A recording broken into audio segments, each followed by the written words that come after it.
You're listening to Audiology. Support our work on Patreon and be sure to submit your requests for topics in the comments below. On April 20th, 1792, France officially went to war with Austria, who was then led by the King of Bohemia and Hungary. The early stages of this war didn't go well for France. Their army was in chaos, struggling with internal issues like mutiny, officers leaving the country, and the ongoing political upheaval. Things got more complicated when Prussia teamed up with Austria against France, declaring war on June 13th. Many pointed fingers at the king and his advisors, accusing them of causing these initial failures, and later blamed the Girondin political group for the mishaps. During this tense time, the Legislative Assembly made several bold moves. On May 27th, they decided that any priest who got denounced by 20 people would be deported immediately. A few days later, on May 29th, they dissolved the King's Guard, claiming it was filled with aristocrats, which wasn't the case. By June 8th, they planned to set up a camp near Paris, home to 20,000 National Guards. The king blocked these decisions and removed Girondists from key positions, which only deepened the divide between him, the Assembly, and the Parisian public. This confrontation peaked on June 16th, triggered by a letter from Lafayette to the Assembly, where he suggested clamping down on anarchists and political groups stirring trouble in Paris. The standoff took an interesting turn on June 20th, exactly 3 years after the tennis court oath, a pivotal moment in the revolution's history. The king faced a massive crowd, donning the red liberty cap and toasting the nation's health, but still refusing to approve the controversial decrees or to reinstate his ministers. The government responded by temporarily suspending Paris's Republican mayor for failing to secure the royal palace that day.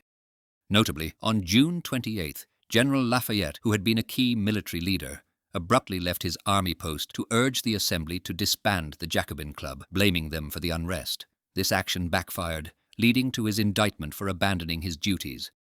Attempts to flee the country ended with his arrest and imprisonment by Austria, marking a sad downfall for someone once revered in both France and America. In early July, the Assembly passed decrees to bolster the nation's defences, calling on National Guards and declaring that all able men could be drafted in times of danger. By July 11th, they proclaimed that the nation was officially in peril, rallying citizens with stirring words against the threat of foreign invasion, a call to defend the homeland at all costs. This entire period showcases a nation on the brink, grappling with internal conflict and external threats, trying to find its footing in the chaos that defined the early stages of the French Revolution.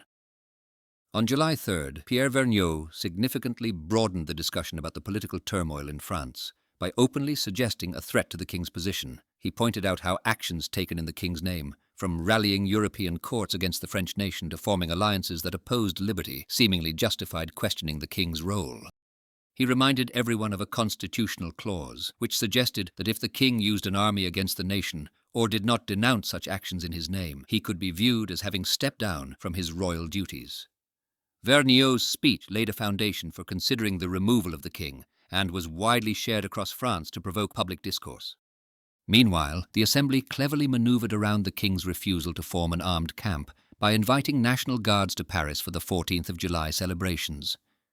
By mid-July, these National Guards, also known as the Fédérés, were pushing for the king to be dethroned, unwilling to leave Paris until a significant action was taken. The arrival of additional groups in late July bolstered the revolutionary forces, further heightened by the Marseillaise, who brought their now famous song to the streets of Paris. A secret committee of leaders from various parts of the country emerged, planning actions from Maurice Duplay's house in Paris, where notable figures like Robespierre and lesser-known yet influential characters like journalists and local leaders gathered to strategize. They worked closely with different Paris sections, which became more radical over time. Despite some initial opposition, momentum grew, especially when passive citizens were given the right to participate more actively, including joining the National Guard. The tension in Paris escalated with the Duke of Brunswick's manifesto, threatening severe repercussions if any harm came to Louis XVI and his family. This manifesto, received in Paris on August 1st, incited further revolutionary fervor among the people. Insurrection was on the horizon on several occasions, but was temporarily delayed, partly due to Mayor Pétion's efforts, who was trying to mediate. However, the refusal to act against Lafayette by the Assembly and the demand for decisive action by Paris sections marked a turning point. On August 9th, the call to arms was sounded, signifying a pivotal moment in the revolution's progress. On the night of August 9th, different sections gathered for important discussions. At 11 p.m., the confrontation section suggested that each section should pick 3 members to form a group. This group's job was to figure out how to immediately save the nation. By the end of the night, 28 sections had joined this effort, creating what was known as the Insurrectional Commune. Cara and Chaumette went to the Marseille soldiers in the Cordeliers section. Santerre rallied the people in the Faubourg Saint-Antoine, and Alexandre did the same in the Faubourg Saint-Marceau. Meanwhile, the city's officials were already meeting. From midnight to 3 in the morning, both the existing legal and the newly formed insurrectional communes were in session in different rooms at the city hall. The insurrectional group planned an attack on the Tuileries Palace, while the legal group unwittingly helped by ordering the withdrawal of the officer commanding the troops defending the palace. This chaotic scenario was resolved between 6 and 7 in the morning when the insurrectional commune announced that the municipal government was suspended, although they decided to keep certain officials like Mayor Pétion and others in their roles. They declared, when the people puts itself into a state of inscription, it withdraws all powers and takes it to itself, emphasizing the power of the people's uprising. The king wasn't able to win over the key popular figures despite his efforts. Malouet tells us that he had actually spent 37,000 livres trying to get Pétion and Santerre on his side, with promises they never intended to keep. When things started to look dire, he ignored advice from Vergniaud and Guadet, who were startled by the chaos they had a hand in creating, and from Malesherbes, a dedicated old minister, who urged him to step down from the throne. Nonetheless, the king was set on defending the Tuileries Palace. His team was ready for the challenge, having prepared for the attack well in advance. They had a professional soldier map out a defense strategy, which was approved on June 25th by the Paris department responsible for keeping the executive power safe.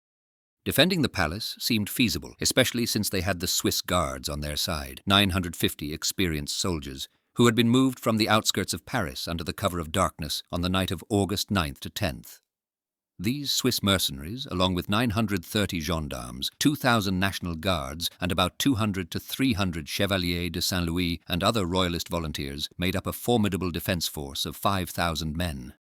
Yet, despite their numbers, they were unexpectedly low on ammunition. There were rumors, as police spies reported to the Commune, of secret tunnels built to sneak in more troops from the barracks if needed. Mandat, the commander of the National Guard, had his doubts about his force's loyalty, but his firm orders seemed to have a stabilizing effect on them. He strategically placed some troops on the Pont Neuf bridge to cut off the insurgents on opposite sides of the river, aiming to foil any coordinated attack plans they might have had. In the early hours of that day, the mayor of Paris, Pétion, along with Roederer, the prosecutor for the Paris department, and Mandat, the commander of the National Guard responsible for defending the Tuileries, were all caught up in a tense situation. Pétion claimed he was there to protect the royal family, but after feeling threatened by some royalist supporters around 2 in the morning, he left for Parliament to report that measures were in place to maintain peace before being confined on orders from the insurrectional commune. Roederer initially reassured the royal family that there wouldn't be an attack. However, realizing an attack was likely based on reports from Secretary Blondel, Roederer convinced King Louis to give up defending the palace and seek safety with the assembly. Mandat, focused on defense efforts, was tricked into going to the town hall by Roederer. Unaware of the insurrectional commune's existence, Mandat went without any protection, was arrested, and soon killed, with Santerre taking over his command. By 7 in the morning, as the federal column approached, there was no one to direct the defense. King Louis, in a rather disheveled state, inspected his troops, receiving mixed reactions. Some hailed the nation, while others showed dissent, leading to unrest among the ranks. Hating violence and fearing bloodshed, King Louis decided to heed Roederer's advice to abandon defending the Tuileries, despite the Queen's objections. Without any violence initiating, the royal family retreated to the assembly. There, King Louis declared his intention to avoid a tragedy, believing he'd be safest there. Assembly President Vergniaud assured him of their loyalty to protect the people's rights and the authorities. Yet, when François Chaube reminded that the assembly couldn't proceed with the king present, Louis and his family were relegated to a reporter's box, where the king watched, indifferent as always, while officials debated their fate. Meanwhile, the Queen and their children were positioned visibly within the assembly space. When the king left, the pushback against resistance dropped significantly. With a bunch of National Guardsmen gone to escort the royal closely related individuals, and the gendarmerie abandoning their posts while cheering for the nation, the National Guard started leaning more towards the rebels. Suddenly, the streets of Paris saw groups of rebels marching as confidently as though it were just another parade, with no opposition at key points they were supposed to guard, such as certain bridges, quays, and even the Louvre courtyard. An eclectic front line of men, women, and children, armed to the teeth with makeshift weapons, took over the deserted areas.